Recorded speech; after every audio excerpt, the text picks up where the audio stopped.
Мерката притвор, која се актуализираше со случаите на СЈО и бегството на поранешниот премиер Никола Груевски, не е опфатено со Законот за пробација.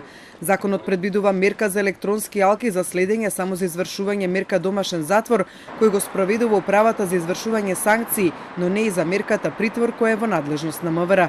Од управата за извршување санкции информираат дека во моментот не се работи на измена на Законот за пробација. Телма пак дознава дека се размислувало за измените на Законот за притворот да потпадне под управата во рамките на електронскиот надзор, но аргументот против бил дека опремата и техничките и човечките капацитети кои таа ги поседува не се доволни за тоа, но и дека мерката домашен притвор со примена на електронски алки за 24 часовно следење треба да биде во надлежност на МВР преку електронски систем кој ќе го управува самата полиција. Во меѓувреме самиот Закон за пробација, тој е за заменска казна за издржување на мерката затвор, се наоѓа на ничија земја меѓу судовите и управата за извршување санкции. Судовите не ја изрекуваат, а управата за извршување санкции не може докрај да го спроведе поради нецелосно функционален систем. Судот од ноември 2016 има можност да определи мерка на електронски надзор над затвореник, но прва ваква пресуда е изречена минатиот петок, која се уште не е правосилна и не може да се спроведе. Од управата за Телма пак вела дека опремата за електронски алки е функционална, но за да може да се користи неопходно е да се спроведе јавна набавка за нејзино одржување. Преземени се низа активности за изнаоѓање на соодветно решение за спроведување на постапка за одржување на опремата во согласност со одредбите од Законот за јавните набавки.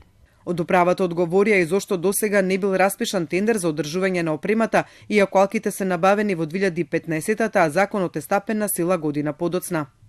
Имајќи предвид дека одржувањето на опремата повлекува значителни фискални импликации, а досега од страна на судовите не е изречена ниту една мерка со електронски надзор, несоодветно е да се плаќа одржување на опрема која не се користи и од тие причини досега не беше распишан тендерот за одржување на опремата.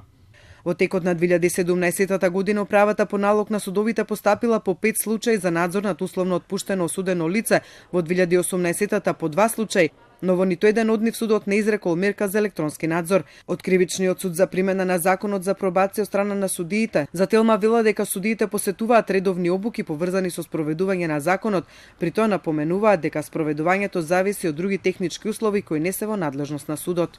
Судот е во постојана комуникација со Министерството за правда како и со управата за извршување санкции во однос на спроведување на пробацијата и со исполнување на сите услови. Сметаме дека бројот на пресуди кои ќе бидат донесени врз основа на Законот за пробација постојано ќе расте. Неодамно од Европската комисија стигна предупредување дека Македонија ќе треба да ги врати парите од европските фондови со кои ги набавила 400 електронски алки поради нивно некористење.